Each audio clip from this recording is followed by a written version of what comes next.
What's up, everybody? Happy Monday. I hope you all had a phenomenal weekend. Thank you for taking some time to join me here on the Pack-A-Day podcast as I jump into my positional review and kind of preview of the Packers cornerback position. It is definitely going to be a position that is in need, you would think, at least of somewhat of a makeover this coming offseason. And it's going to be really interesting to see how Brian Gutekunst and this Green Bay Packers organization addresses the cornerback position. So let's start and kick things off by reviewing what Green Bay has at the position, what free agents that they have and could be potentially leaving, and then how they may be able to address this position moving forward. Let's start right away. 1A, arguably the Packers' best defensive player, one of their best players on the team unequivocally, of course, Jair Alexander, who just, by the way, turned 24 years old, which is absolutely insane how crazy good he is at such a young age. I haven't looked this up for sure, but I'm willing to bet you that there are players and probably corners in this draft that are probably older than Jair Alexander. The fact that he is still 24, just turned 24, and has played at the level that he's been able to play at, especially over the course of the last couple of seasons, has been nothing short of spectacular. And he is just starting off to kick off the prime of his career. And having a corner of his capabilities on one side of your defense that can legitimately be a potential shutdown corner is a huge way to kick off this position. And no matter what happens anywhere else, that gives you so much ammunition as a defensive coordinator, as a defensive backs coach, just as a defense as a whole, to be able to have that true 1A type of corner to put out on there against teams' best wide receivers. This is obviously a player that is as good as there is in this league. You can talk about the Jalen Ramseys and the Stephon Gilmores, and Xavier Howard had a phenomenal season. All of those are right there in the conversation as 1A corner, but Jair Alexander deserves every right to be in that conversation as well. So Green Bay starts first and foremost in their defensive back group with Jair Alexander at cornerback. Then let's take a look at what else they have under contract this upcoming season. It's not great after that, right? You've got Josh Jackson and Kadar Hallman are the next two that are under contract this upcoming season, both of which found themselves inactive towards the end of the season. Even a player like Cavarie Russell was activated ahead of both Josh Jackson and Kadar Hallman towards the end of the season, mostly due to special teams, but that's how, I guess there's no other way to put it, that's how little Green Bay thought of both Josh Jackson and Kadar Hallman, that they were not in the conversation to be playing any snaps, whether it be defense or special teams, towards the end of the year. And for a player like Josh Jackson, who was a second-round pick, certainly saw some decent snaps his rookie season, and then just really hasn't been able to put it together ever since. They've played him at slot corner. They've played him at outside corner. They've played him at safety. They've tried him in a variety of different positions. They've tried him as a punt returner. They've tried him on special teams, and it just has not clicked for Josh Jackson up until this point. Now, Green Bay may need Josh Jackson more than ever, dependent upon what happens this offseason, but there is a very strong chance that Green Bay just says, we need to go in a different direction here, and maybe makes one of those, famous, our draft player, our top draft pick didn't turn out, your draft pick didn't turn out, let's just swap them and see if maybe a change of scenery will work. It would not shock me at all if Josh Jackson ended up in that type of scenario.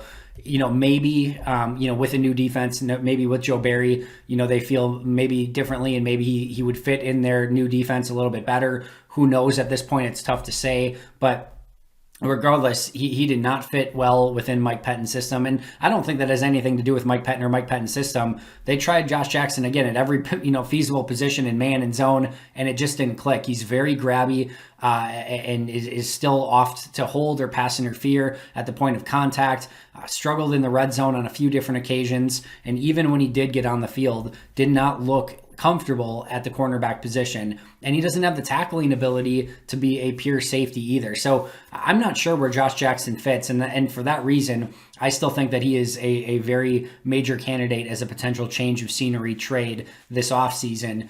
And then Kadar Hallman, it's tough to say just because we haven't seen enough of Kadar to say one way or another as to whether or not he can contribute. But again, it should worry, fans that, he couldn't even get active for game days towards the end of the year. So this is going to be a major offseason for Kadar Hallman. There is opportunity, at least for the time being, there is opportunity aplenty for both Josh Jackson and Kadar Hallman to make an impact and to see, if they can actually get out on the field and do a bit more. The talent's there for Josh Jackson. Kadar Hallman has some man coverage abilities. I'm interested to see what happens with both of these players, but it's tough to be excited if right now you're saying, and things are going to change unequivocally. We know that, but as we sit here today, it's tough to say, right now Josh Jackson and Kadar Hallman are your number 2 and number 3 corners. It's very, very tough to feel anything but angst about that at this very moment. 2 other players that are under contract via futures deals, Cavarie Russell, who I mentioned earlier, who was active at the end of the season.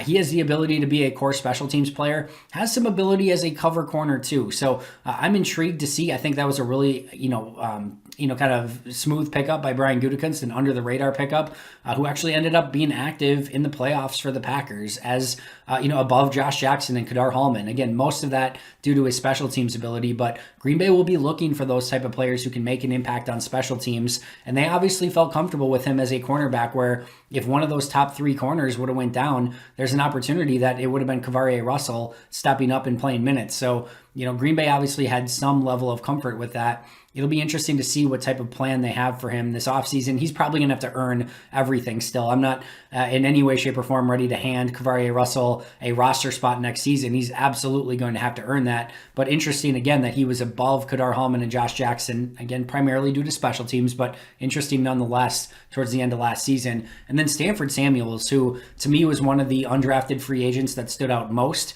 this past training camp. He got on the field for a couple games, did not look ready in any way, shape, or form. Definitely looked like he needed more seasoning, more time. There was one play specifically where he had a miscommunication and a coverage breakdown. Tough to tell exactly who was to blame, but usually if there's an undrafted rookie playing his first snaps on the play, likely it has something to do with him, and he didn't see really any action after that point. I do still think he has some talent. Think back to like a Lindsey Pipkins, and I'm not saying they're the exact same type of player, but a player that, showed some upside at times and could maybe potentially get on the field. You're still looking at likely like a number 5, number 6 corner. But I was intrigued by him in training camp enough that I'm interested to see how his, kind of career takes shape in this upcoming offseason with maybe a full rookie mini camp, OTA, etc. So as of right now, as we stand here on February 22nd, we are looking at Jair Alexander, Kadar Hallman, Josh Jackson, Cavarie Russell, and Stanford Samuels. So there's obviously another group of corners that Green Bay had on the roster last season, but decisions will need to be made. Kevin King, 1A on that list, of course. Actually, I don't know if that's true. Shannon Sullivan might be 1A on that list, maybe even a little bit more. And the reason I say that is I'm struggling to see at this point, a future with Kevin King and the Packers. Now, you can make an argument that coming off a poor last season that maybe he doesn't find a big contract elsewhere. Maybe Green Bay has a level of comfort with him, and maybe his disastrous game against Tampa Bay had more to do with his injuries than we know. Remember, he was questionable. He got hurt a couple days before the game, was questionable going in, ultimately played against Tampa and had just a brutal game against the Buccaneers. I think my second lowest defensive grade ever for a defensive player. And I think it's just really tough to come back from that and have Green Bay be ready to bring him back with open arms. And I think at this point, it just makes way more sense for both sides to say, you know what, we had a run. It didn't work out the way that either of us would have hoped. Green Bay looks to go in a different direction. Kevin King looks to catch on elsewhere and maybe potentially get a big contract. We've seen worse corners get bigger deals in free agency before, just because they have that talent and corners are tough to find. I do think with Kevin King, you have to go back a little bit, but remember the days of, Ladarius Gunter and Demarius Randall and Quentin Rollins, et cetera. Like, Kevin King had his struggles, but he was a solid step or two better than what Green Bay's had in some of those really rough corner years, going back to 2016 in the run the table season, where it was, basically Ladarius Gunter was their number 1 corner. So, be careful what you wish for a little bit. I do think Kevin King's going to be gone, but that doesn't always necessarily mean that things are going to be better. With Shannon Sullivan, the Packers have, he's a restricted free agent. And I've talked about Tim Boyle and Bobby Tunyon and some of these restricted free agents where it's going to be really interesting. I do think they're going to put the right of first refusal on Shannon Sullivan. And I think they're going to get him back on a 1-year, $2 million deal. I just think he has too much versatility and he's played too many snaps on defense. And with Green Bay not having a ton of money to spend, I think he has value for Green Bay. And even if they go out and get a couple corners, maybe via the draft or free agency, Sullivan has the ability to be a depth piece at corner and at safety. And I just think he still has some talent. I think, 2019 was really, really good. He struggled at the beginning of 2020, settled down in the middle, and then struggled at the end. Tampa certainly was not hesitant to attack him. I think you want to upgrade from Shannon Sullivan, but I think a 1-year, basically like $2.3-ish million deal for Sullivan makes sense. And I would expect them to bring him back, but it's not a foregone conclusion. And they could absolutely take a look at potentially maybe not tendering him and still trying to get him back as on a cheaper deal. But I'm going to go ahead and go out on a limb and say that they're going to tender him a restricted free agent contract. I also expect KB Anento to be back on his exclusive rights deal. Remember, they kept KB Anento prior to cutdowns. He was going to be a piece of their 53-man roster, and then they IR'd him immediately after. But that means that they had hopes of him being on the 53 at some point in the season. Unfortunately, his injury kept him out through the entirety of the year. Was one of my players in 2019 in training camp that really caught my eye. Had tremendous ball skills, was making the transition from wide receiver to cornerback. Was very excited about him this past season. But out for the entire year, he's going to have to absolutely earn his spot. But he's a really intriguing player to look at. Again, Green Bay thought enough of him to keep him on the 53 before placing him on IR, rather than subjecting him to waivers. So they obviously thought at least somewhat highly of him, and we'll see what he can do coming back from injury. Perry Nickerson was a player they claimed midseason. He's a restricted free agent. They will not tender him, but maybe bring him back on a minimum deal. I doubt it, but we'll see what happens there. And then for those wondering about Tremont Williams, he was a practice squad player that did not get brought back as a futures free agent. So he is a unrestricted free agent, and you will not find him on the Packers roster because, again, he was a practice squad player that they did not tender. So right now he is on the open market. A couple other really quick things on this cornerback position. I would very much expect Green Bay to be interested in bringing players in, maybe some low-priced veterans if they can find the right player. I don't think they're going to be in the market for like a Richard Sherman, anything like a top-end corner, but I do think they're going to be looking to improve this roster. Xavier Rhodes is a name that's been thrown out there. His connection with Jerry Gray, I think that could make some sense. Will be very much dependent upon what Rhodes is looking for in free agency. Had a really nice bounce back year with the Colts. Also think Green Bay will be very heavily involved in taking a look at corners on day 1 and day 2 of the draft. I know they've drafted a lot of corners over the course of the last, half decade or, 6-7 years in the, first couple of days of the draft, but they're definitely in need again. They need talent across from Jair Alexander. With Jair on the field that number 2, number 3 corners are going to get attacked religiously because, teams are going to throw 30 to 40 times in a game, and maybe a couple of those passes go Jair's way, but the other 38 are going to be attacking the other corners, the safeties, the linebackers, etc. So those guys have to be good in coverage, and that's as we've discussed, it's an area that Green Bay has to improve. And then last but not least, just a really quick note. I've seen a lot of talk about Jerry Gray and, people saying, Green Bay can, go out and get a couple really young corners because Jerry Gray will be able to develop them and they'll be good to go from there. And this is not anything against Jerry Gray. I do think he's a good head coach, but I also don't know that you can just say that he's ready to take some young corner and mold them and make them really good right away. Jair Alexander and Darnell Savage took steps this past season as defensive backs. Personally, I believe that was their natural progression. I believe Jair Alexander was ready to take that step regardless of who was defensive backs coach. Same thing for Darnell Savage. I think Adrian Amos was the exact same player from 2019 to 2020. Some people may disagree with me on that, but I think he was the exact same player these past 2 seasons. And then you look at everything else in that defensive backfield. Josh Jackson took a step back. Kadar Hallman took a step back. Nobody really, took a step up. Shannon Sullivan took a step back. There's nobody in 2020 at the cornerback position or defensive back position outside of Savage and Alexander who took that step forward. And again, I think that was part of their natural progression. You can go back with Jerry Gray too. They had some early picks in Minnesota. Certainly you had a Mackenzie Alexander, you had a Trey Wayans, going back a little further to a lesser extent, Josh Robinson, he got in like his 3rd year, Mike Hughes when he, first got there.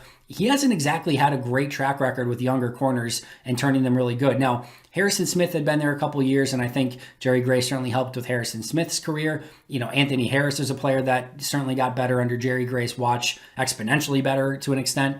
And, Xavier Rhodes started well and then had kind of a steep decline before he left and really Jerry Gray left at the same time. But I don't think you can just look at Jerry Gray and say, listen, he's going to get these young corners in and get them ready to go. That hasn't always been the case in Minnesota. And really, if you look at the cornerback position, again, defensive back position, you had a couple guys step up in Savage and Alexander.